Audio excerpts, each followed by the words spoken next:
Saya ucapkan selamat pagi, selamat datang di Gereja Sejati untuk Bapak Ibu yang baru pertama kali hadir, dan selamat datang juga, selamat berkebaktian untuk jemaat dari Gereja Sejati.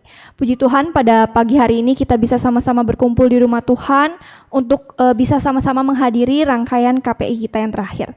Sebelum memulai segala sesuatu, mari kita sama-sama berdoa dalam hati. Mari kita berdoa.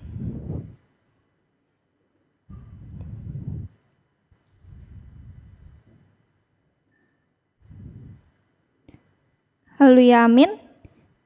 Dalam nama Tuhan Yesus kita akan memulai puji-pujian kita pada pagi hari ini. Sebagai pujian pertama, mari kita naikkan Kidung Rohani nomor 135. Kidung Rohani nomor 135, Mengapa Sibuk?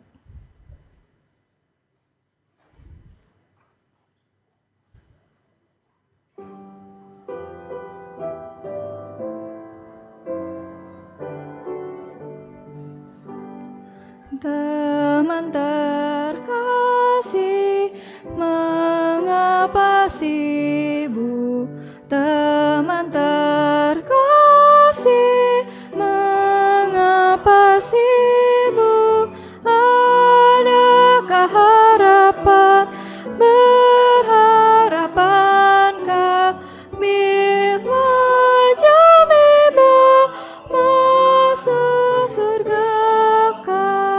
Percaya Yesus, berpengharapan, kini hidupku sibuk untuknya, karena anugerahnya berpengharapan. Bila jauh tiba pasti ke surga.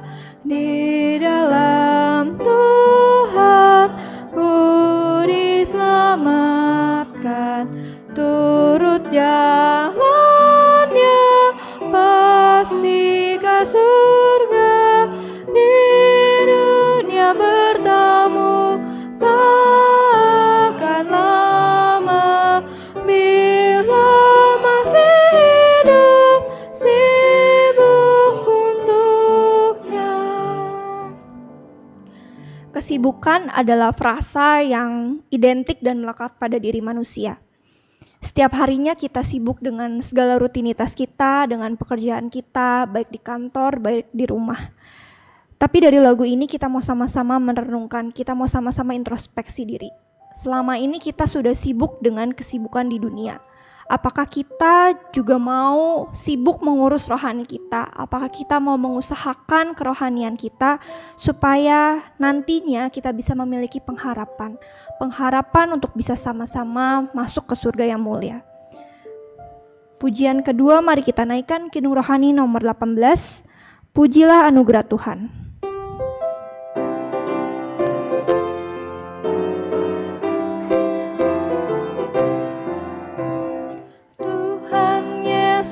Maha kasih, bukakan pintu surga di negeri yang terang dan mulia. Dia telah sediakan tempat, kita semua mau pulang ke surga yang amat mulia, bersama dengan Tuhan, hidup bahagia selamanya. Bait kedua. Di dunia bagai tamu, tiada pengharapan. Bila masuk surga permai, keluh kesah pun hilang. Kita semua mau pulang ke surga yang amat mulia, bersama dengan Tuhan, hidup bahagia selamanya. Mari kita ya dan tekun bekerja untuk Tuhan. Bila Tuhan datang lagi, kita akan disambutnya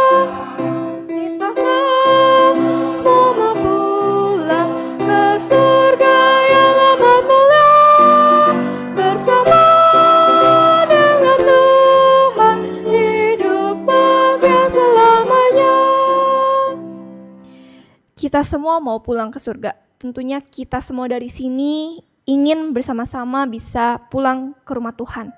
Kita mau menjemput kebahagiaan, kita mau mengusahakan kebahagiaan yang sebenarnya sudah Tuhan katakan kepada kita. Dari sesi-sesi kita kemarin selama KPI, Penatua sudah mengajarkan ya, membantu kita untuk memahami firman Tuhan, bahwa dari Wahyu kita mengetahui akan ada kebahagiaan kekal saat kita tidak lagi menerima kematian kedua, saat kita bisa sama-sama menerima kehidupan kekal. Untuk menerima hal itu, kita harus menerima diri kita dibaptis. Kita harus mau menerima Tuhan dalam kehidupan kita. Dan bagi saudara-saudari yang sudah dibaptis, kita harus mengusahakan langkah selanjutnya, yaitu menerima kepenuhan Roh Kudus, agar kiranya kita bisa selalu menerima pimpinan Roh Kudus untuk bisa mengikuti jalan Tuhan sampai akhir. Puji-pujian yang terakhir, mari kita naikkan Kidung Rohani nomor 41. Kidung Rohani nomor 41, Darah Tuhan Berkuasa.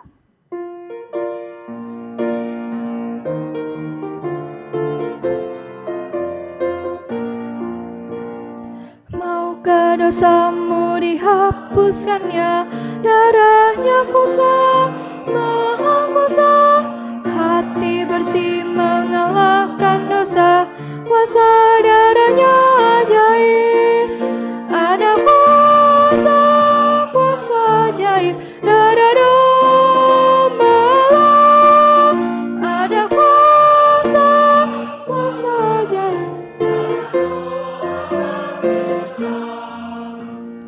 Maukah bersih melebihi salju, darahnya kuasa, maha kuasa, bersih oleh darah di Golgota, kuasa darahnya ajaib, ada kuasa, kuasa ajaib, darah domba, ada kuasa, kuasa ajaib, darah domba. Bait ketiga, wanitanya. Maukah beban dosamu kau serahkan, darahnya kuasa. Disambung yang prianya. Roh, jiwa dan tubuh dibersihkan, kuasa darahnya ajaib. Bersama-sama. Ada kuasa, kuasa ajaib, darah domba, ada kuasa, kuasa ajaib, darah domba. Bait keempat, prianya saja. Maukah lihat tubuhnya yang mulia, darahnya kuasa. Disambung yang wanitanya. Kuasa darahnya. Bersama-sama. Ada kuasa, kuasa ajaib, darah domba, ada kuasa, kuasa ajaib, darah domba pasti menang. Puji-pujian kita sampai di sini. Selanjutnya kita akan mendengarkan persembahan pujian dan angklung dari Kursion yang akan membawakan Kidung Rohani nomor 346 berjudul Lemah Lembut Panggilannya. Dan selanjutnya kita akan melanjutkan sesi kita pada rangkaian KPI ini yang akan dibawakan oleh Penatua Misael. Ya, kepada Kursion saya persilakan.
Ya baik, selamat pagi, salam sejahtera dalam Tuhan Yesus Kristus. Kita bersyukur bahwa pada pagi hari ini kita telah menaikkan beberapa pujian dan kita akan kembali melanjutkan ya pokok bahasan kita. Tapi sebelum kita lanjutkan, kita persiapkan hati kita tundukkan kepala, kita berdoa dalam hati sejenak.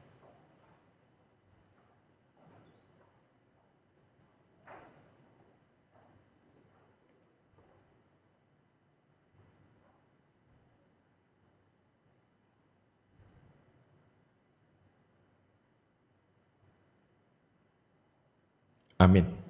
Di dalam nama Tuhan Yesus Kristus kita akan lanjutkan kembali. Kita akan sama-sama naikkan pujian dalam Kidung Pujian nomor 205.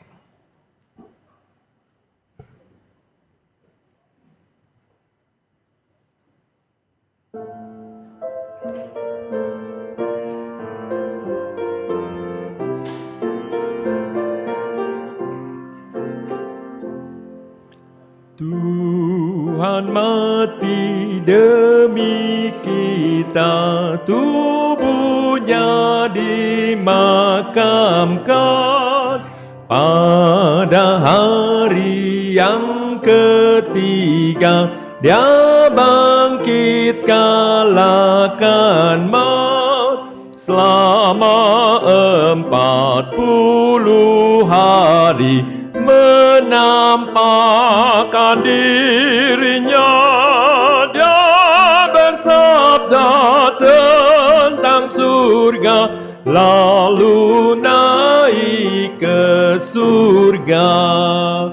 Karena kuasa kebangkitan, keselamatan tersebar, jiwa orang yang beriman takkan mati selamanya.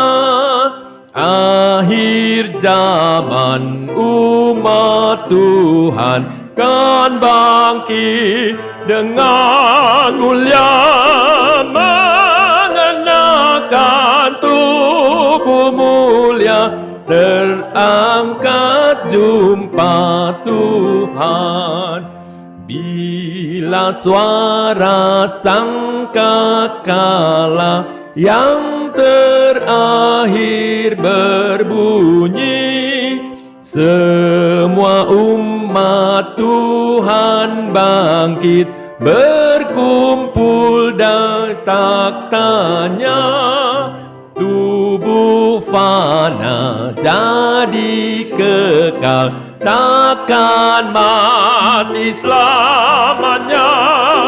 Amat kudus dan mulia, melebihi malaikat. Umat Tuhan di dunia persembahkan tubuhnya, kabarkan Injil yang benar, hidup dalam kasih-Nya.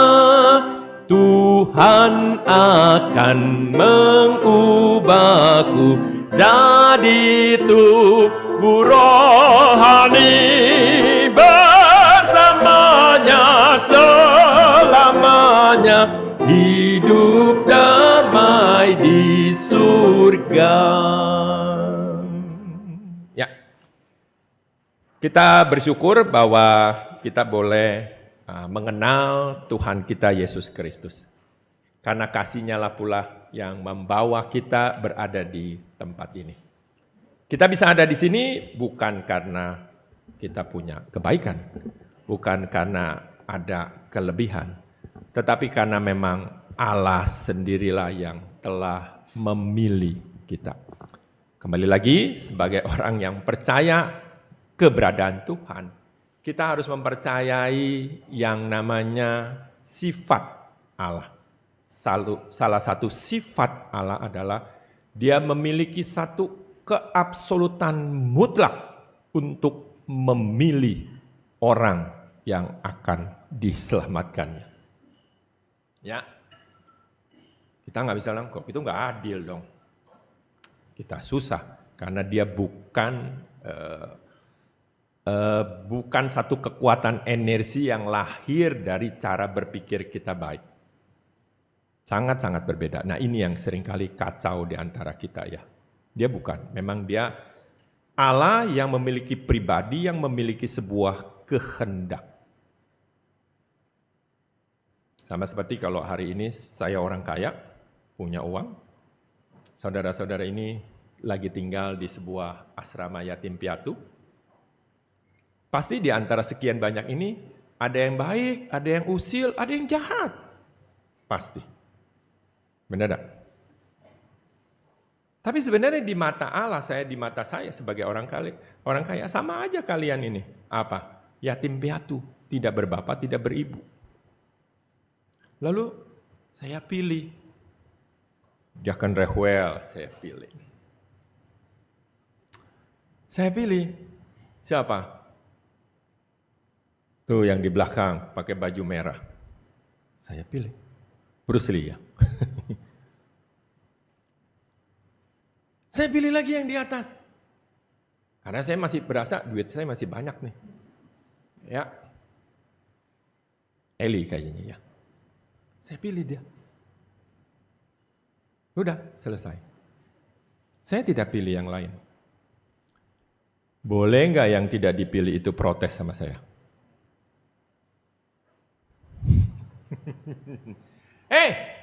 Rem saya, enak aja lu.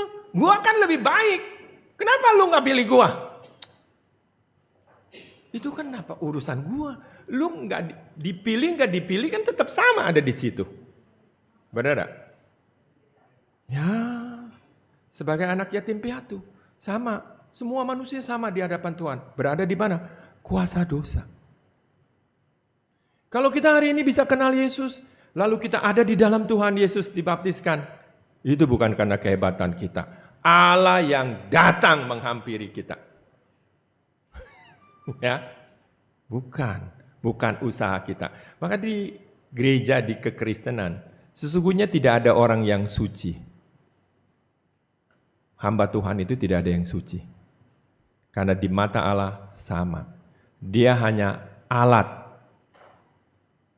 Dia bukan power bank yang menyimpan energi Tuhan lalu men-sharingkan kepada saudara-saudara. Itu konsep orang timur dalam beragama. Itu adalah konsep orang berusaha mencari Tuhan, berdekat kepada Tuhan. Tapi Allah datang kepada kita. Mudah-mudahan kita bisa pahamin ya. Dan bagaimana kita menerimanya? Nah, kemarin. Ya, kita harus percaya.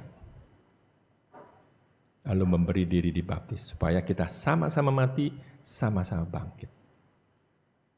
Itulah Pak kebahagiaan kita. Kenapa? Karena saat itulah Allah telah memberikan kekekalan kepada kita. Di dalam apa? Roh ya, di dalam roh dan jiwa kita. Tujuh jasmani kita harus mati enggak? Masih. Kenapa? Untuk menggenapi kematian pertama kita yang awal sudah dilakukan oleh nenek moyang kita. Tapi secara roh dan jiwa, kita sudah diselamatkan. Sebenarnya secara rohani, kita sudah ada bersama-sama dengan Allah. Hanya nunggu waktu aja nih, berjalannya kehidupan berapa panjang. Lalu apa yang diberikan Tuhan, tinggal apa? Kita pelihara aja, kita pegangin. Jangan mau digoyang kalau dalam Alkitab. Jangan mau digeser. Dan jangan mau ditipu juga seperti Adam dan seperti Hawa kalau Paulus bilang. Ya, dia tertipu. Dan jangan mau ditipu. Kembali. Nah, kita seringkali tertipu oleh apa? Dunia. Kita memang bertanggung jawab harus mengelola dunia. Tapi janganlah menjadikan dunia sebagai satu tujuan utama atas hidup kita. Kerjakanlah sekuat tenaga. Apa yang Tuhan berikan, usahakan ini dengan penuh tanggung jawab. Hukum alam, nah saya bilang kembali hukum alam ya, bukan hukum Allah. Hukum alam membuktikan sebab akibat selalu ada. Kalau rajin, ya pasti menuai hasilnya lah. Kalau giat, pasti mendapat apa sesuatu. Ya, kita akan bangkit berdiri, kita akan berdoa. agar Tuhan bisa memberikan kekuatan kepada kita untuk bisa melanjutkan kembali ya pokok bahasan kita pada pagi hari ini. Mari kita sama-sama bangkit berdiri. Di dalam nama Tuhan Yesus Kristus kami berdoa, terima kasih Tuhan Yesus bahwa pada pagi hari ini Engkau telah pimpin kami agar kami dapat sama-sama kembali lagi belajar atas setiap firman yang ada di dalam kehidupan kami. Karena kami tahu Tuhan, hanya Roh mula yang mampu untuk memberikan pengertian kepada kami. Agar apa yang kami pelajari bisa memberikan pemahaman kepada kami, bisa memberikan pengertian kepada kami. Agar sebagai orang-orang yang ada di dalam-Mu, di dalam Yesus Kristus, tidak menjadi satu kesia-siaan, di mana kami semua dapat mengerjakan keselamatan kami masing-masing yang telah Engkau berikan kepada kami. Kami ada di sini bukan sebuah kebetulan, tetapi satu anugerah pilihan-Mu atas kami. Maka pada hari ini Tuhan Yesus, kami tahu bahwa seringkali kami tergoda, seringkali kami terjatuh oleh karena banyaknya tekanan, permasalahan, sakit, penyakit yang ada di dalam dunia ini. Ajarilah kami sebenarnya Tuhan, bagaimana kami bisa mengisi kehidupan yang sementara ini di dalam dunia ini, yang bersifat jasmani, agar kami bisa tetap mempertahankan anugerah keselamatan yang telah Engkau berikan kepada kami. Kalau ada di antara kami dalam keadaan sakit jasmani, pulihkan kembali, kuatkan kembali atas kehidupan kami. Tapi kalau ada kami yang sakit secara rohani Tuhan, berikan pemahaman dan pengertian di dalam kehidupan kami, agar apa yang telah Engkau kerjakan kepada kami tidak menjadi sia-sia. Biarlah Engkau pimpin dari awal, pertengahan hingga akhirnya. Terima kasih semua ini. Haleluya. Amin. Ya, silakan duduk kembali. Baik, di dalam nama Tuhan Yesus Kristus kita akan lanjutkan kembali ya pokok bahasan kita pada pagi hari ini. Ya. Kita kembali akan membaca kembali dalam Wahyu pasal yang ke-20. Wahyu pasal yang ke-20.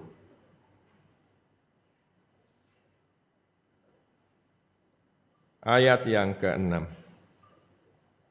Ya. Wahyu pasal 20.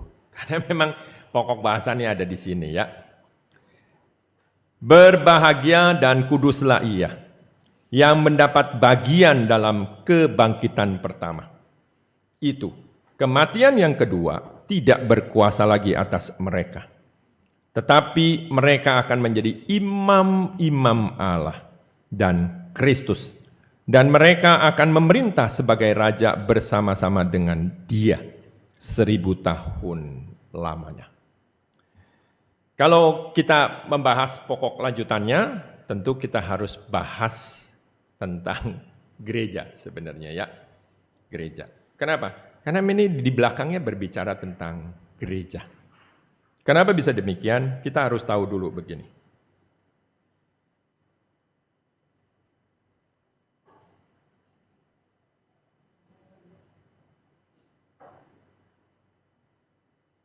Dan ini berbicara tentang gereja di akhir zaman sebenarnya.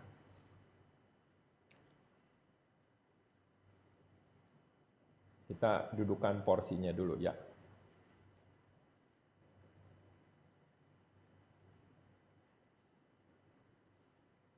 Tuhan kita datang menjadi manusia dan mati. Sebenarnya kalau mau dibahas panjang lagi ya. Kenapa dia harus jadi manusia? Sebenarnya kalau kita suka baca Alkitab sangat jelas. Pasal 2, Kejadian pasal 3, karena perlu ada penebusan, perlu ada penumpahan darah. Ya, itu jawaban dari Alkitab. Ya, maka dia jadi manusia. Oke, saya akan potong semua bahasan itu semua. Oke ya, dia mati, hari ketiga bangkit, 40 hari menampakkan diri, dan tidak lama turun Roh Kudus. Gereja awal berdiri. Ya, gereja, hujan awal Kok bisa sih? Ya, kita membacanya dalam penjelasan dari Rasul Petrus sendiri di Kisah Rasul pasal 2. Ketika banyak orang Yahudi itu bertanya kepada dia, fenomena apa ini yang terjadi seperti ini? Kenapa kok bisa begini? Ya, itu harusnya kita sudah hafal ya. Nah, pada saat itu Roh Kudus turun. Nah, orang-orang yang tidak mendapat yang di luar itu tercengang-cengang. Nah, bertanya-tanyalah mereka. Bagaimana Petrus menjawab? Dia menjawab dengan menggunakan jawaban dari kitab Yoel.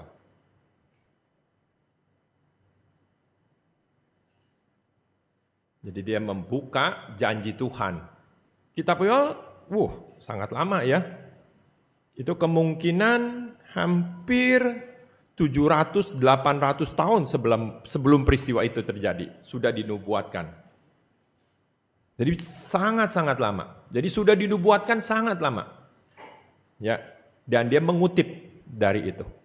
Nah, jika kita perhatikan dari kitab Yoel apa yang dikutip oleh si Petrus ini ya, oleh Roh Kudus, maka sangat jelas di kitab Yoel ini diceritakan juga bahwa pencurahan yang dimaksud oleh Petrus tentang Roh Kudus itu dibagi atas 2 musim.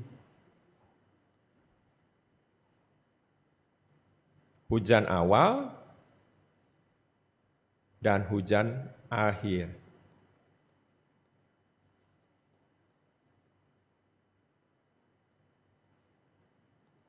Cuman ketika kita baca Alkitab, tentu kita tidak boleh membaca seperti kebiasaan budaya kita. Maksudnya begini, ketika kita berbicara hujan awal, hujan akhir, di Indonesia susah, kita hanya punya 2 musim. Tentu kita harus cari negara yang punya 4 musim, subtropis ke atas.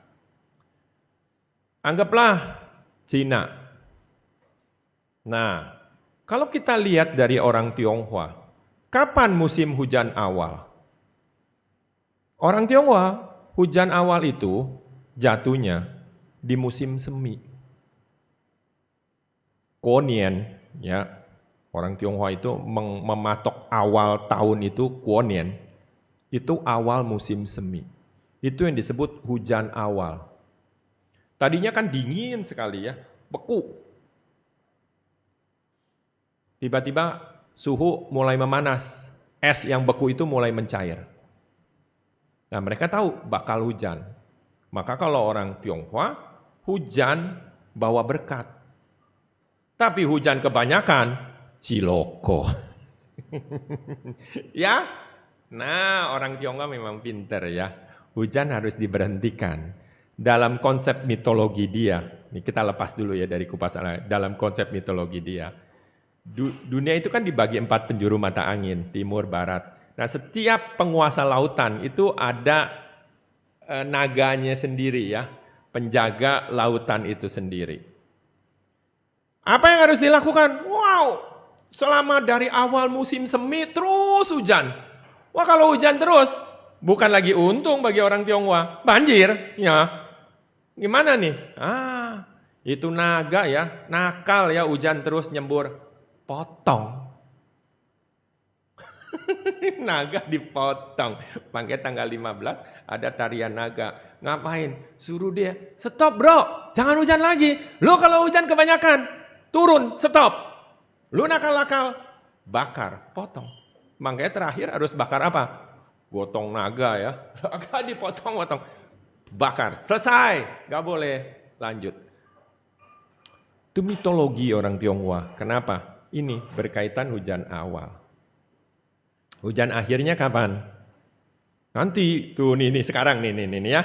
Tiong Cupia, bulan 9 kan? Kenapa bulan 9? Karena bertepatan dengan masuknya musim gugur. Masuknya musim gugur. Nah, saat itulah hujan yang paling akhir sebelum masuk musim dingin. Itu orang Tionghoa menghitung. Ada hujan awal dan hujan akhir. Nah ketika kita baca ini, kita nggak bisa gunain cara berpikir kita, budaya kita. Ternyata kita harus baca cara berpikir orang Israel. Nah ternyata orang Israel itu terbalik bacanya. Hujan awal itu bukan di musim semi. Bukan. Hujan awal itu adanya di mana? Hujan awal itu adanya di musim gugur. Nih sekarang nih di tanah Israel ada hujan. Itulah yang disebut hujan awal. Habis itu dingin. Terbalik memang dia. Nanti musim semi itu adalah hujan akhir. Ya. Terus sampai musim panas makanya. Makanya dia naik terus. Nah, kalau kita lihat dari janji Tuhan, maka memang situasinya itu akan dibaca seperti ini. Turun. Berhenti. Kan dingin. Roh Kudus itu digambarkan bagaikan curah hujan di musim awal dan di musim akhir. Itu Yoel udah menubuatkan jauh-jauh.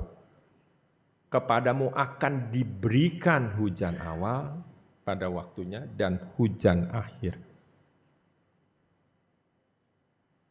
Kita membacanya seperti itu. Ya, bukan sembarang membaca. Ini yang harus kita pahamin. Jadi antara Roh Kudus dengan gereja itu dua hal yang tidak boleh dipisahkan. Berkaitan sekali. Ya. Nah, kembalikan tadi ini kitab Wahyu. Kapan Wahyu itu ditulis? Dari semua kitab perjanjian baru, semua perjanjian baru yang kita baca dari Matius dan ujung, pas nih kebetulannya ya, kebetulannya depannya Matius, akhirnya Wahyu. Sebenarnya paling pertama tulisan perjanjian baru itu bukan Injil Matius. Ada dua. Markus dan Galatia. Tulisan Paulus. Mana yang lebih dulu? Nah itu sampai hari ini sulit. Tahunnya hampir sama. Di sekitar tahun 40-an ke atas. Itu yang pasti setelah Paulus kembali dari penginjilan pertama di pasal 13 dan 14 di Kisah Rasul. Dan dia kembali ke Yerusalem membawa kabar tentang tidak perlu sunat. Lalu dia kembali lagi ke daerah Galatia Selatan.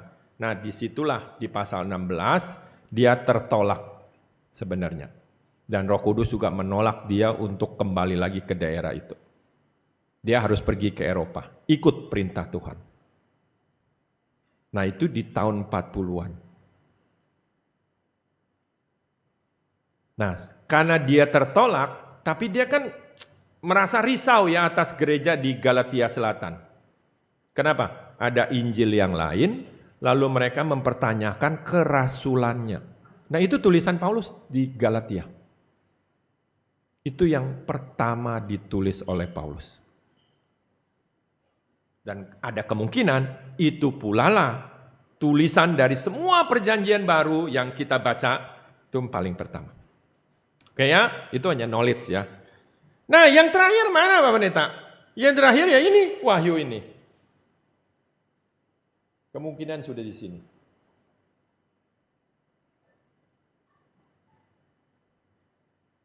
Si penulisnya siapa? Rasul Yohanes. Usianya sudah berapa? 90 tahunan lebih. Ayo. Orang Tionghoa bilang, Chongmiang ah. Haiya. Ya, karena semuanya udah pada mati. Di tahun berapa? Di tahun 70-an di sini. Di bawah itu. Teman-temannya udah pada mati. Dia masih hidup. Dia sendiri yang paling senior. Ya. Tuhan memberi wahyu. Nah, kalau kita baca Wahyu, memang harus dibaca, karena itu penting. Pertama, kalau kita baca 1, 2, 3 hingga 3, itu berbicara tentang keadaan saat itu di sini.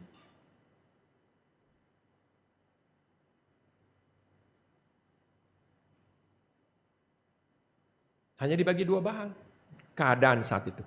Jadi kalau pasal 2, pasal 3 itu berbicara, kenapa 7? Karena 7 itu untuk mewakili keseluruhan total dari gereja yang ada saat itu. Apakah gereja hanya 7? Tentu tidak. Gereja lebih dari 7. Tapi 7 untuk mewakili kesempurnaan dari seluruh total gereja dan ada. Cukup untuk memberitahu kepada kita sebuah kondisi gereja saat itu. Apa yang terjadi? Sangat jelas. Dalam kitab Wahyu. Apa? Mereka tidak lagi menjadi taktanya Tuhan, tetapi menjadi apa? Taktanya setan. Bukan lagi tempatnya Tuhan, jadi tempatnya setan. Tapi Tuhan selalu memohon kepada dia untuk apa? Balik, balik, balik. Apa bisa berbalik? Enggak. Kenapa? Ya sesuai dengan janji Tuhan. Ketika mereka tidak berbalik, hujan itu akan berhenti.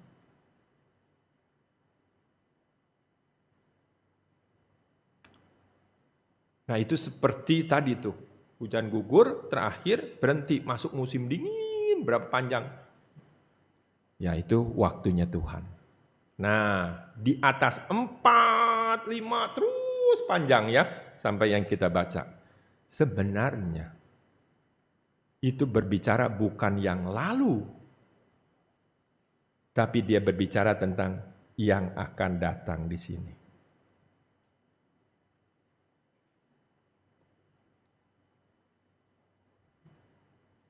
Jadi yang kita baca di sini, yang kita tiap hari pasal 20 ayat 6, itu bicara sedang di sini, keadaan yang ada di sini. Meskipun menggunakan refleksi yang pernah terjadi di sini untuk mengingatkan kita. Wahyu itu tidak berbicara tentang dunia. Sama seperti ketika kita baca Alkitab. Jangan cari ilmu pengetahuan dari Alkitab. Meskipun di dalamnya berisikan ilmu pengetahuan, berisikan ilmu manajemen, berisikan ilmu perang. Tapi sebenarnya Alkitab itu berbicara tentang Allah dan kasih Allah atas manusia. Lalu ketika kita persempit kitab Wahyu, apakah dia berbicara menubuatkan tentang dunia?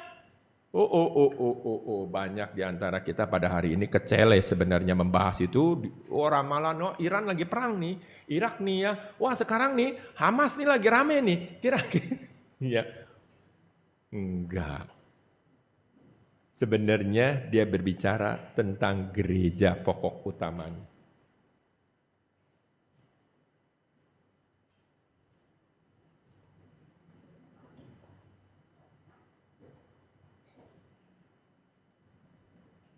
Dia berbicara tentang gereja.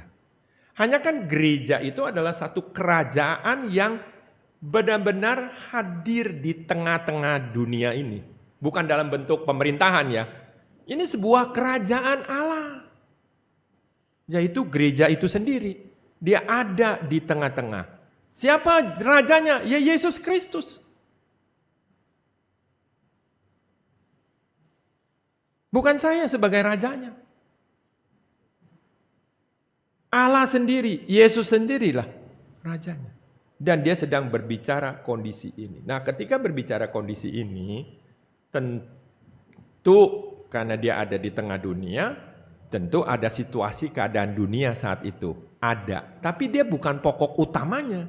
Pokok utamanya adalah berbicara tentang gereja itu sendiri. Oke ya? Jadi kita harus pahami seperti ini. Nah, ketika kita berbicara di sini sangat jelas dikatakan bahwa kematian yang kedua tidak berkuasa lagi atas mereka, tetapi mereka akan menjadi imam-imam Allah dan Kristus dan mereka akan memerintah sebagai raja. Artinya, memang satu saat sesuai, kan itu dinubuatkan di sini nih. Bahwa satu saat, satu waktu, itu Allah akan memulihkan kembali kerajaannya. Di mana? Ya di dalam dunia ini. Karena saat Yohanes mendapat wahyu, hujan itu udah hampir mau berhenti tuh. Dia sudah diberitahu, ini loh keadaan gereja saat itu. Sudah banyak yang berpaling, perzinahan, meninggalkan Tuhan, berpaling, ketidakbenaran, kehilangan kasih, sampai takhta Tuhan itu sendiri sudah tidak lagi menjadi takhta Tuhan, tapi menjadi takhtanya setan. Harus berakhir. Tapi oleh kasih Tuhan, satu waktu Dia akan menegakkan kembali. Itulah yang kita baca ketika Allah memulihkan kembali. Jadi makanya coba kita baca selalu di dasar kepercayaan gereja kita. Apa yang kita baca di ketiga? Kalau saudara masih ingat.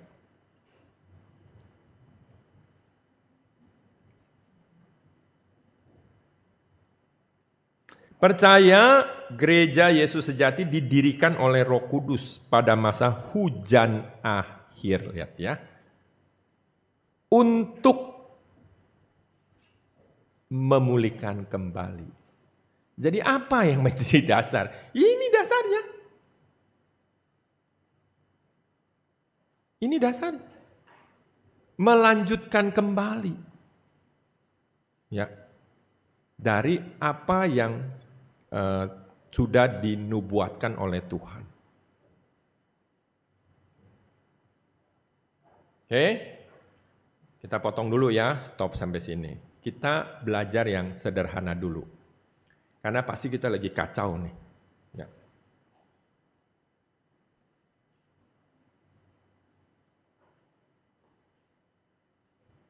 Karena kekacauan kita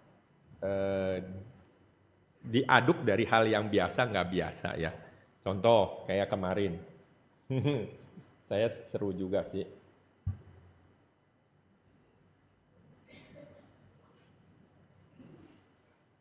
Geser ya. Bentar ya.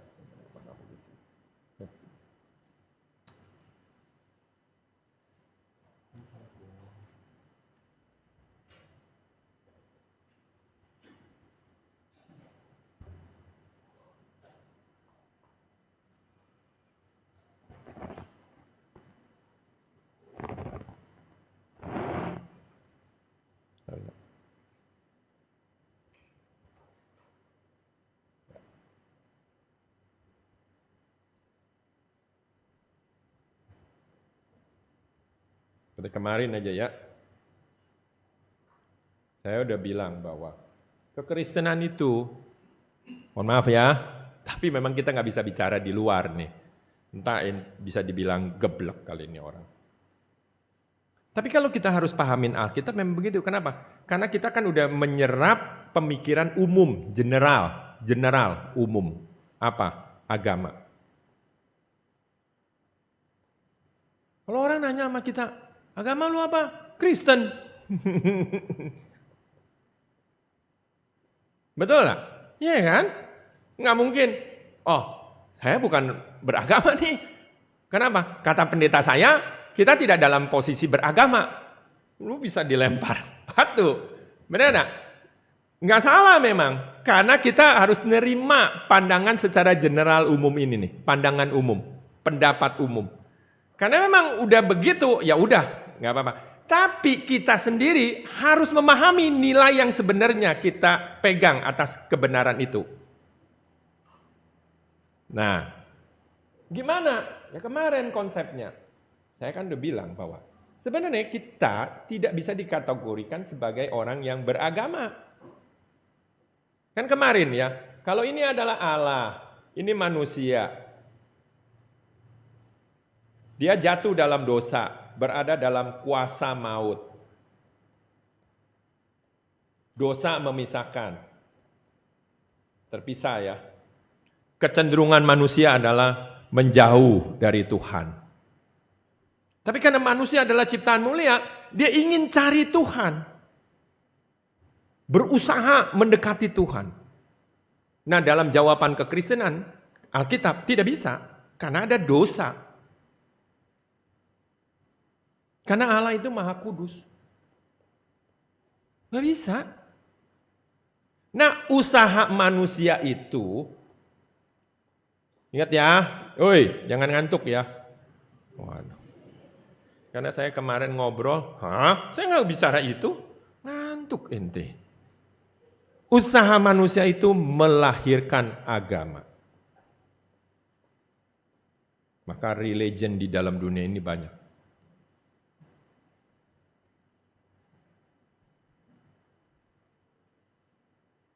Kok gitu celaka enggak? Celaka memang. Paulus sendiri juga ngomong, celaka.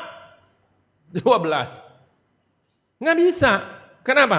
Karena dia diungkapkan. Itu kita bisa baca di pasal 7. Celaka kita ini sebenarnya. Tapi kan di bawahnya di akhirnya di ayat 25. Puji syukur karena Yesus Kristus. Ya, karena Allah sendiri nih. Dan itu sudah diwahyukan dari kitab Kejadian pasal 3 itu. Ketika manusia jatuh dalam dosa, sudah terlihat manusia selalu menjauh dari Tuhan, menutupi dirinya. Tapi Allah menghampiri, memanggil. Lihat, semua datang dari mana? Allah. Sampai akhirnya apa? Mengorbankan, menutupi ketelanjangan manusia itu. Datangnya dari mana? Allah. Apa dari manusia? Bukan. Nah kalau gitu, apakah ini agama?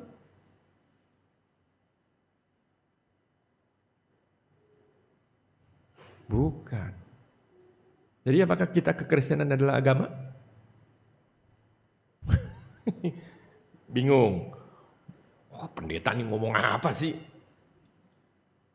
Bukan. Jadi Allah yang datang. Dibalik ya. Jadi manusia. Ini saya coret deh. Kata Sugi, kok ikon bikin bingung coretannya. Kotor. Ini kenapa nggak mau berubah warnanya? Ya.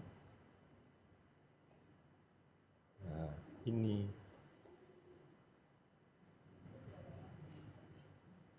Dia datang. Modalnya kita cuman apa? Nih. Pertama, percaya. Percaya atas apa? Ini. Dia adalah Allah. Firman yang menjadi manusia, yaitu Yesus Kristus. Mati di atas kayu salib. Hari ketiga bangkit, menampakkan diri 40 hari. Dan terangkat surga. Ini yang kita percayai. Jadi Injil yang kita baca Matius, Markus, hanya ingin membuktikan tulisan itu bahwa dia adalah Mesias yang dijanjikan itu. Kita sekarang membacanya, percaya itu.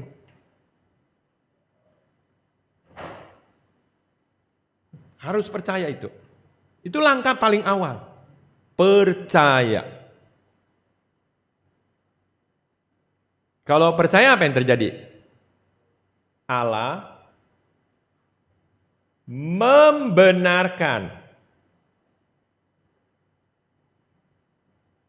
Itu ada ya, Roma ya.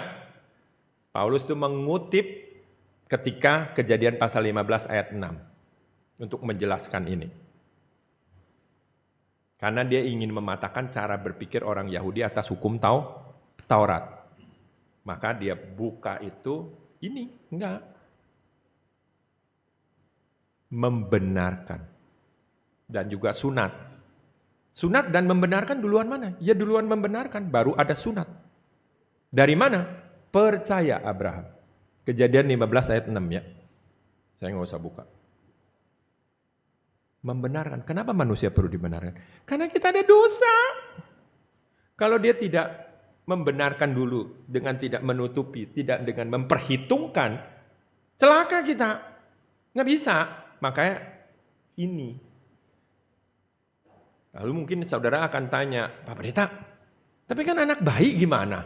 Kan anak bayi saya belum bisa percaya. Betul, kita bersyukur sama Tuhan kita Yesus Kristus.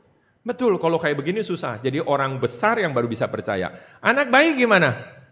Nggak bisa. Nah itulah sebagian kekristenan menolak baptisan bayi.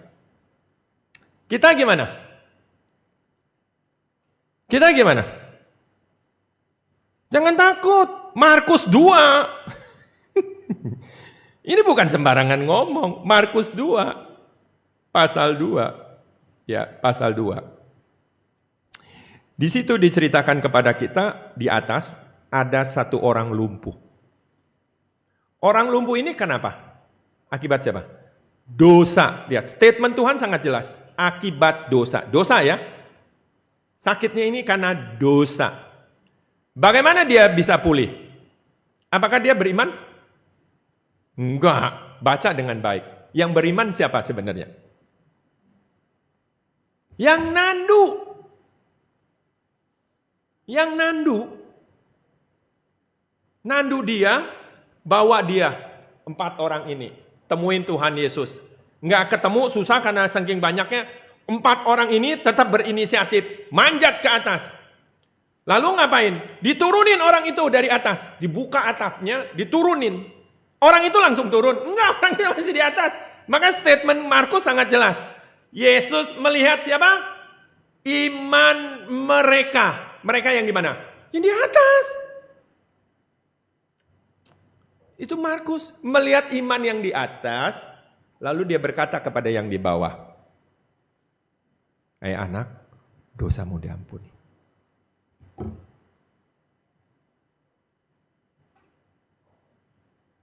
Anak bayi kita bisa percaya nggak beriman? Ya nggak bisa, memang belum bisa. Tapi bisa nggak untuk dibaptis? Ya bisa. Kenapa? Ini iman dari siapa? Mamanya. Iman dari siapa? Ya papanya, keluarganya. Maka untuk anak perlu orang tua. Salah nggak? Nggak salah. Maka gereja membuka. Apalagi berkaitan baptisan itu dengan apa? Tadi ya, kelahiran baru. Untuk apa? Kan dia mati secara rohani, meskipun secara jasmani nanti. Tapi kan secara rohani hari itu dia lahir sudah mati secara rohani. Kenapa? Dosa, karena dosa diturunkan. Kalau mati harus diapain? Ya harus dikubur. Harus dikubur. Bagaimana nguburnya? Ya kemarin, dibaptis, dikubur, lalu dia bangkit lagi. Memang satu saat akan mati secara jasmani, karena itu satu bagian kematian pertama dalam 2 potongan, rohani dan jasmani. Tapi secara jiwa selamat. Satu waktu kita semua harus menanggalkan tubuh ini. Makanya baik perlu nggak? Perlu. Karena melihat konsep ini kita melakukan itu. Kayak, nah. Kita akan balik nih yang tadi gereja, berbicara gereja.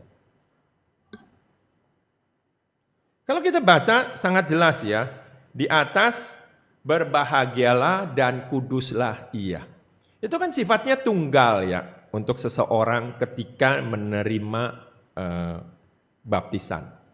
Tapi berikutnya ya dikatakan apa yang terjadi? Kita kembali lagi ya, bentar. Ia yang mendapat bagian dalam kebangkitan pertama itu. Kematian kedua tidak berkuasa lagi atas mereka. Jadi artinya orang-orang yang menerima kelahiran baru, itu bukan hanya untuk satu orang, tapi untuk banyak orang. Ya, banyak orang.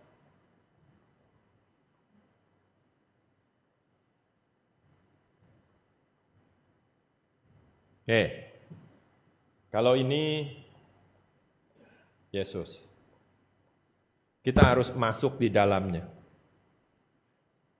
Satu. Tapi enggak satu, ternyata dikatakan banyak orang mereka.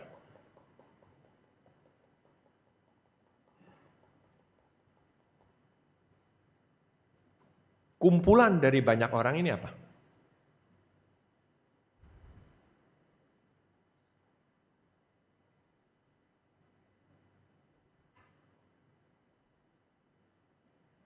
Kumpulan dari banyak orang, ya pertama jawabannya sederhana, tubuh Tuhan.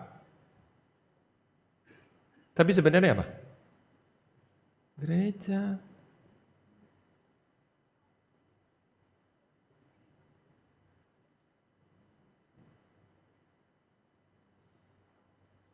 Kita di sini ada di gedung gereja karena sifatnya gedung. Kita keluar. Kita kan masih dalam bentuk keluar, saudara-saudara pulang di masing-masing. Tapi sesungguhnya kita masih sebuah satu kumpulan yang sama. Di dalam Tuhan yang sama, di dalam sebuah baptisan yang sama. Meskipun tidak ada di dalam gedung ini. Contohnya. Pandemi kan? Datang nggak ke gedung gereja ini? Enggak ya?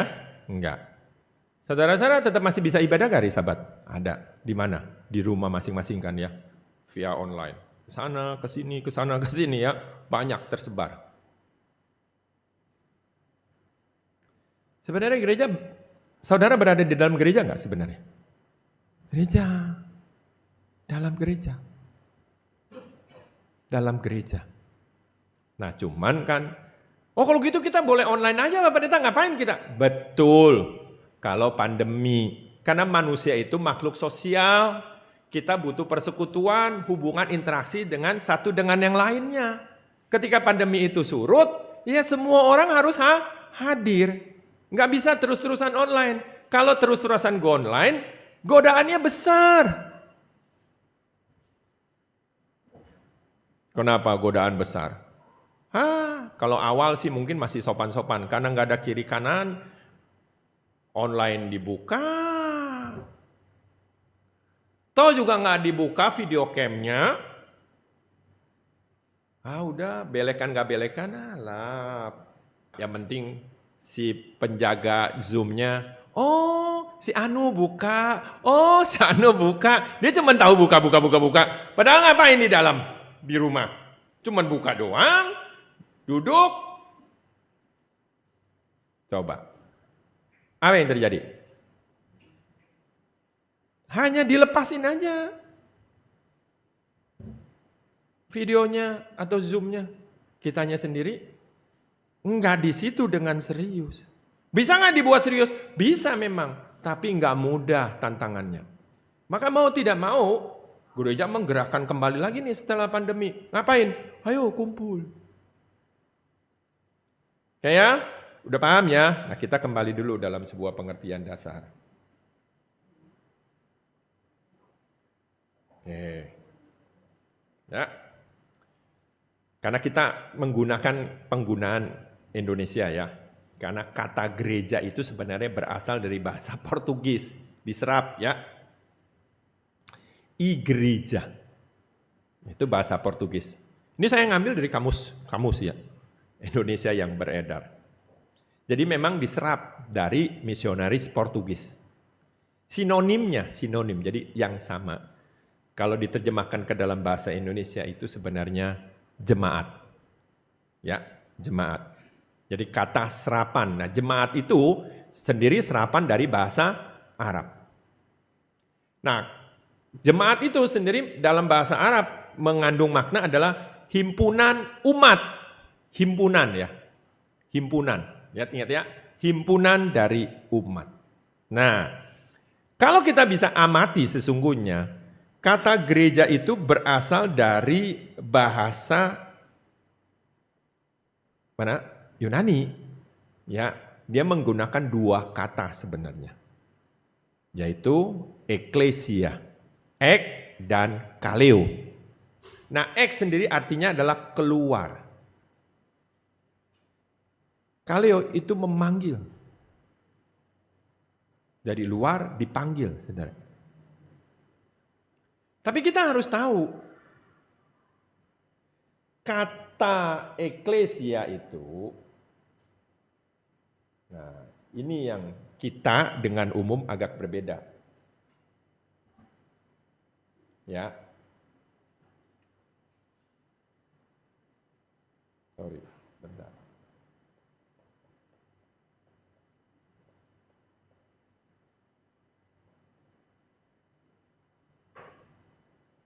Panggil keluar.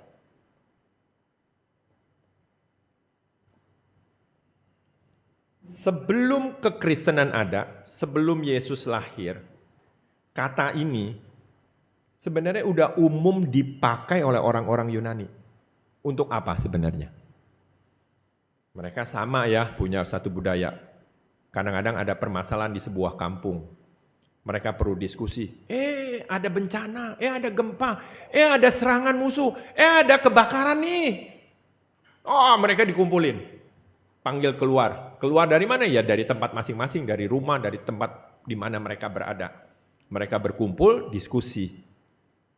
Gimana menyelesaikannya, gimana menghadapinya. Nah, mereka sering menggunakan kata ini, eklesia. Nah, kekristenan umum juga menggunakan kata ini. Makanya kalau dibaca di kamus Alkitab hanya berhenti ya, di luar ya. Artinya apa sih? Ya panggil keluar aja, udah. Maksudnya kita dipanggil keluar dari dunia menjadi orang Kristen, menjadi pengikut Kristus. Untuk apa? Mendengar firman Allah. Itu. Salah enggak? Ada salahnya, ada kurang pasnya. Di kita membacanya tidak seperti itu. Mari kita lihat. Ada plus. Bahwa sesungguhnya enggak bisa hanya sekedar dipanggil keluar. Nah, mau tidak mau, Alkitab harus memberi jawab kepada kita. Apa sih makna yang sesungguhnya dari sebuah eklesia ketika para rasul itu ya, para rasul itu menggunakan kata itu tuh, kata eklesia itu. Benar nggak maknanya sama seperti yang dipakai oleh orang secara umum yang bukan menyembah Yesus? Nah, itu bisa kita temuin di Kisah Rasul pasal 20.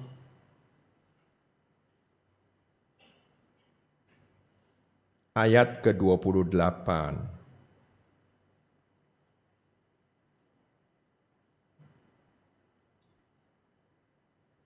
Ya. Karena itu jagalah dirimu, jagalah seluruh kawanan, karena kamulah yang ditetapkan Roh Kudus menjadi penilik untuk mengembalakan jemaat Allah yang diniat. Jemaat Allah kalau bahasa Indonesia tadi ya, kata eklesia gereja itu sebenarnya sama, sinonim dengan jemaat. Ini serapan bahasa Arab. Kalau mau dikembalikan ke bahasa Portugis, ya ditulis gereja, ya. Gereja Allah yang diperolehnya dengan darah anaknya sendiri. Jadi ada eklesia, tapi dipertegas nih. Bukan semua eklesia, eklesia Allah. Jadi kumpulan yang dipanggil keluar oleh Allah, dan kumpulan itu harus dibeli dengan apa? Darahnya.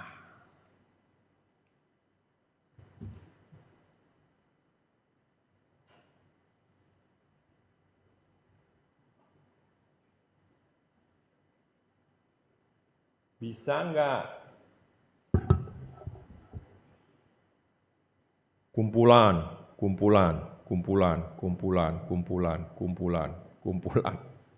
Ya kan kedede himunan. Kumpulan banyak sekali nih.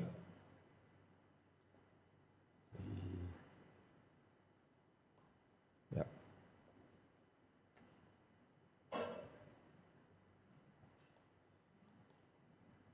Ya. Why? Ya.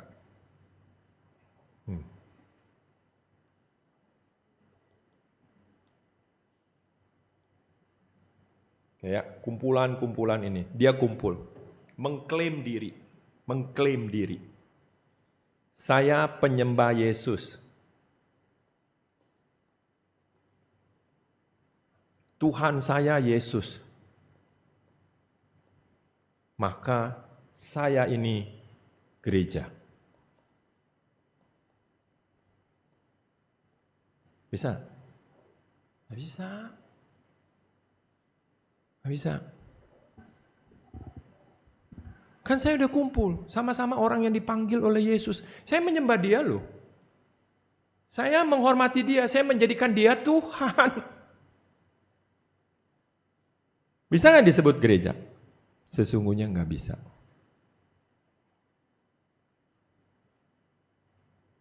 Nggak bisa.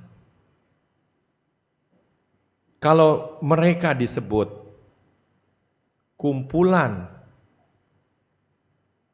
ya, komunitas Kristen, harusnya bisa.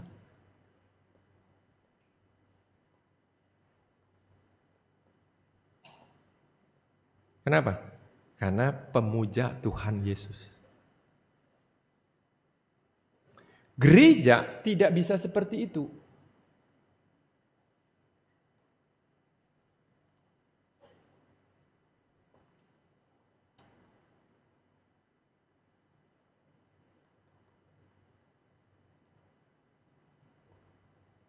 Ya karena perbedaan ini, perbedaan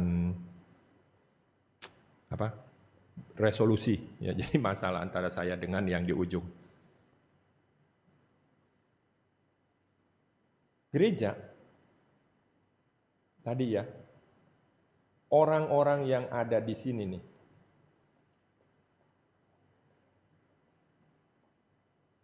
orang-orang yang ada di sini,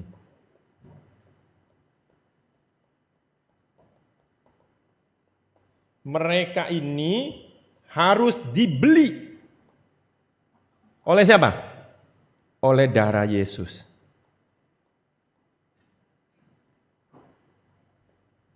Bagaimana membelinya?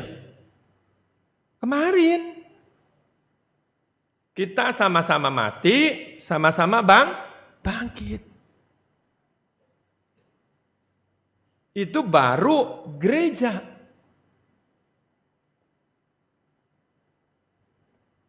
Kalau mereka hanya mengklaim percaya Yesus, nggak bisa disebut gereja. Maka sesungguhnya kalau dari sini kita bisa pahamin, gereja ada berapa banyak? Nggak banyak, cuman satu.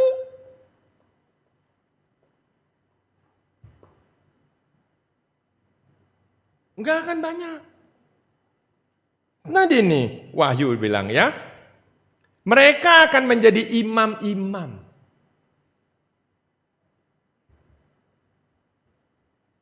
Kenapa mereka bisa jadi imam-imam?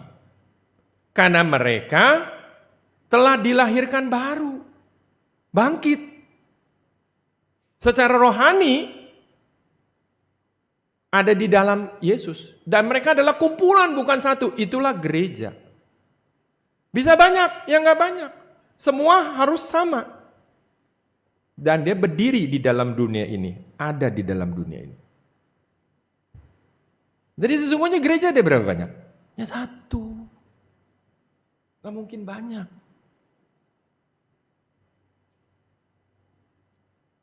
Jangan kecele. Orang boleh mengklaim dirinya. Memang orang bilang, pendeta Misael, kecap nomor 1. Benar. Tapi ada dasar. Bukan sekadar klaim. Tadi saya udah bilang. Pengertian gereja sendiri apa? Gereja itu bukan sekedar dipanggil keluar. Kalau sekedar dipanggil keluar, boleh. Itu jadi banyak. Panggil keluar, ikut percaya pada Tuhan. Menyembah Yesus. Banyak. Tapi ternyata maknanya lebih dalam lagi. Apa yang dikatakan di sini? Dia harus dibeli dan ditebus oleh darah anaknya sendiri. Nah, bagaimana orang itu bisa ditebus dengan darah anaknya sendiri? Nah, kita compare dengan Wahyu tadi. Harus apa? Bangkit.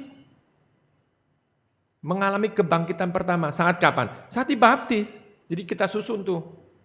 Diparalenin sama dengan Roma pasal 6. Ternyata harus dibaptis. Orang itu baru bisa ditebus. Dibeli oleh darah Tuhan.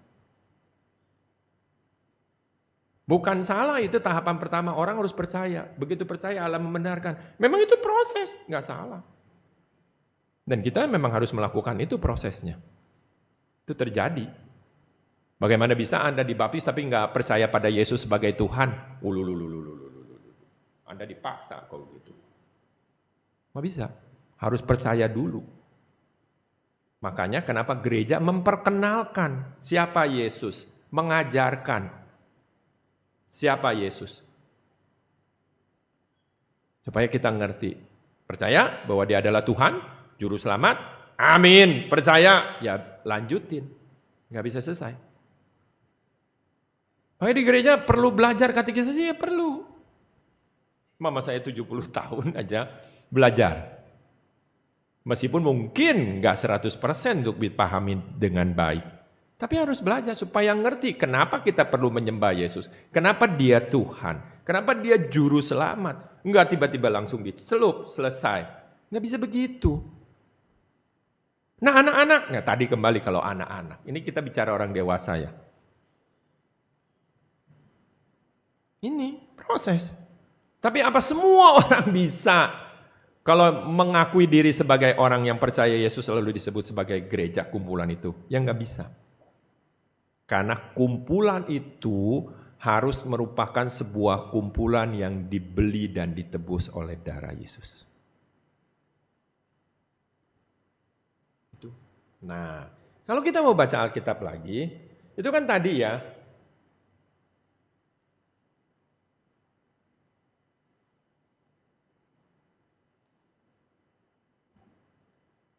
Ya, jadi makanya sebenarnya gereja ada berapa? Ya satu.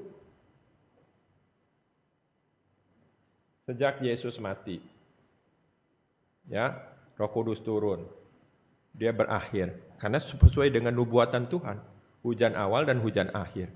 Akhir dia mendirikan. Sampai kapan? Sampai nanti kedatangan Yesus untuk kedua kalinya. Ya. Kita nggak tahu nih. Berjalan terus.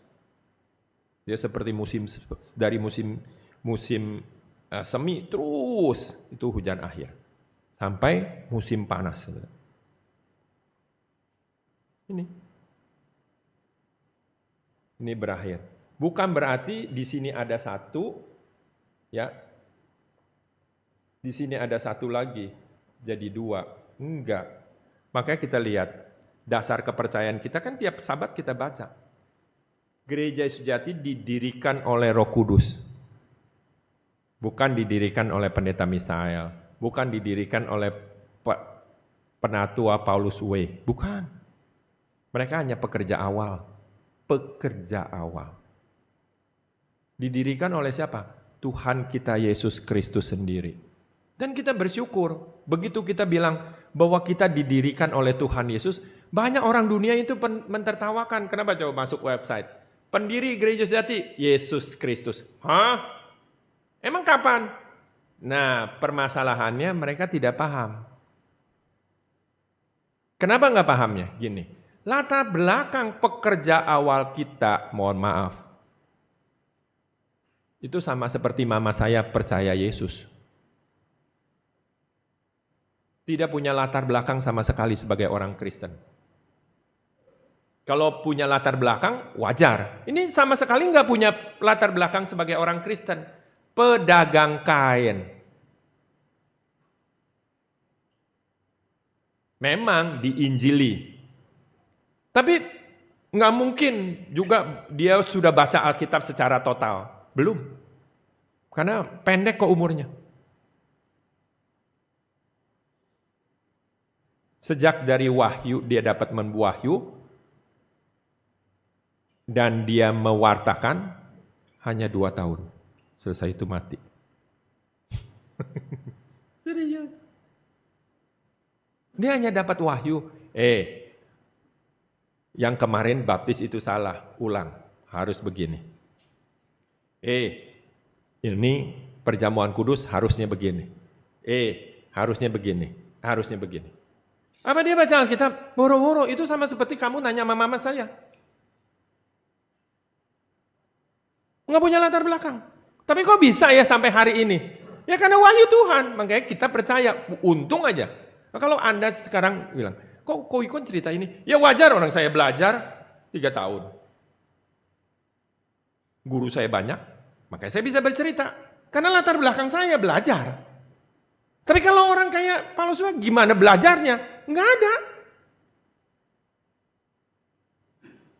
Kita mengamini, karena apa? Dia sendiri mengatakan dia dapat wahyu. Seperti ini, dan di compare periksa, memang benar sampai hari ini kita membaca, nggak pernah ada yang keluar.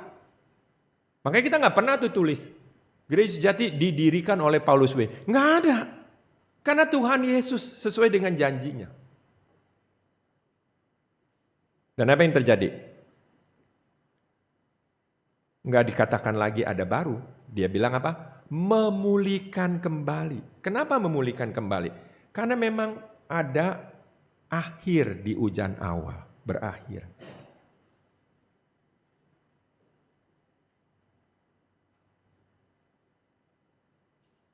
Kalau mau baca lagi itu nanti di Matius pasal 13. Ada 8 perumpamaan. Itu jelas-jelas untuk menceritakan ini. Hal kerajaan surga. Itu berbicara tentang apa? Gereja saat itu. Baru nanti ada di sini. Ingat ya, apa itu gereja? Gereja adalah kumpulan dari orang-orang yang ditebus dan dibeli oleh darah Yesus. Kalau kumpulan itu tidak dibeli dan ditebus oleh darah Yesus, maka kumpulan itu tidak bisa disebut gereja. Dan berapa banyak gereja? 1. Nggak mungkin ada 2, nggak mungkin ada 3, hanya ada 1. Dari dulu sampai sekarang 1. Dan gereja itu sendiri secara rohani,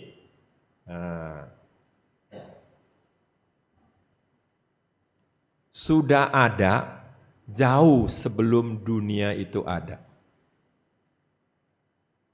Bingung sedikit ya, bikin bingung sendiri. Kenapa? Jadi sebelum dunia ada, dia sudah ada. Dan bukan hanya Yesus ada, tapi orang-orang yang di dalam dia yang dipilihnya juga sudah ada.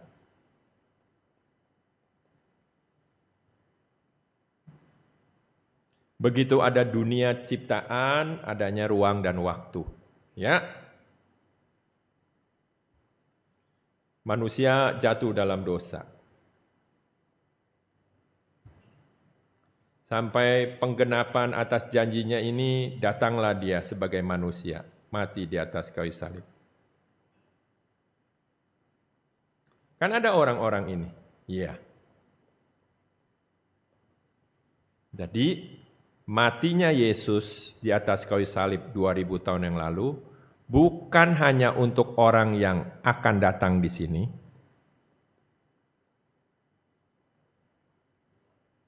tetapi matinya Yesus juga untuk orang yang telah lalu di sini. Nah, nanti kalian akan tanya, Pak Pendeta,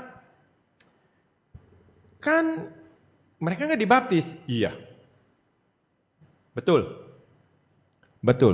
Tapi bagaimana Tuhan? Ya itu dia. Jadi ketika Yesus mati di atas salib, Yesus itu menanggung dosa mereka ini. Dengan apa mereka berjalan? Kembali, percaya.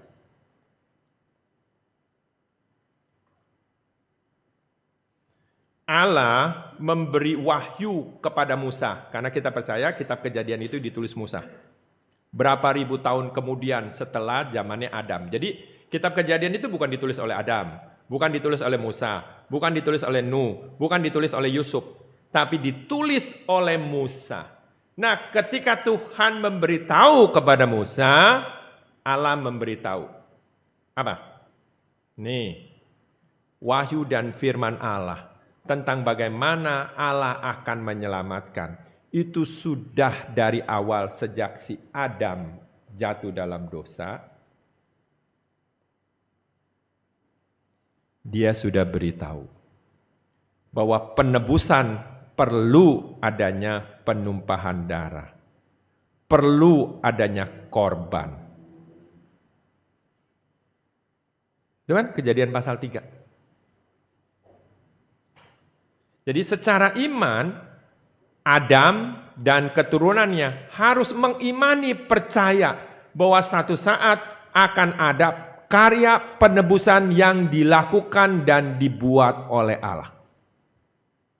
Sebagai gambaran sementaranya, mereka mempersembahkan korban bakaran di hadapan Tuhan. Dan itu diturunkan dari Adam sampai ke anaknya. Tapi sayang, di antara sekian banyak anak Adam, Kain tidak ingin melakukannya. Dia tidak beriman, kata Alkitab. Kan ya? Kitab Ibrani, ya, benar enggak? Karena iman, Habel mempersembahkan lebih baik. Iman. Kenapa? Dia percaya akan adanya karya penebusan dari Tuhan. Kain nggak percaya itu. Bukan dia kasih daun yang jelek, dia tua yang jelek. Enggak, dia memberikan tetap yang terbaik. Cuman dia tidak punya iman. Dia mau-maunya sendiri, ingin kehendaknya dia sendiri. Dan itu terus berjalan.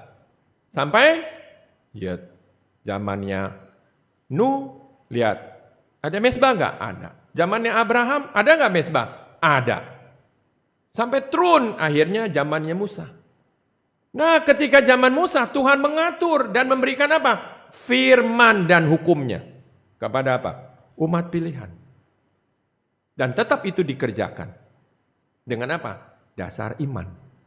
Tapi bukan sekedar beriman. Mereka harus melakukan sesuai apa dengan yang diatur oleh perintah Tuhan. Nah, orang-orang yang seperti dia ini, ya, dia ini menantikan kedatangan Mesias ini. Kedatangan Yesus. Sebab kalau Yesus tidak datang, apa yang telah mereka kerjakan, apa yang mereka lakukan itu menjadi sia-sia. Maka dia sangat menantikan kedatangan Mesias ini. Jadi matinya Yesus Kristus bukan untuk orang yang akan datang, tetapi juga untuk orang yang telah lalu. Termasuk siapa? Termasuk saat Yesus mati di atas kayu salib, ada 2 orang penjahat di kiri dan kanan.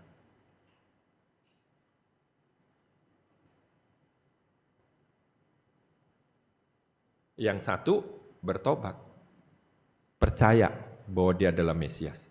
Tapi ingat, saat itu Yesus belum mati. Dia sedang mengerjakan proses sama.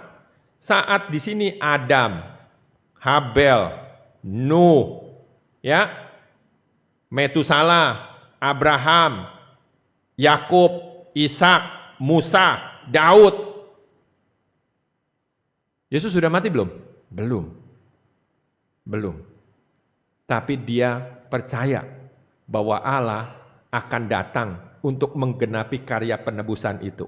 Lewat apa? Penumpahan darah. Lewat korban yang dikorbankan. Dia lakukan nggak untuk sementara sebagai gambarannya? Lakukan. Itulah iman mereka. Tapi yang sesungguhnya nanti datang. Nah, disinilah Yesus menebus mereka. Memang tidak dibaptis. Tapi setelah Yesus mati, Yesus memang mati di atas kayu salib. Untuk apa? Menebus orang-orang yang dipilihnya. Bagaimana orang mendapatkannya? Pertama, sama, percaya. Allah membenarkan. Tapi nggak cukup berhenti di situ. Karena Alkitab melanjutkan lagi di sini. Karena kita berlaku hukum di sini nih. Perlu apa? Dibaptis.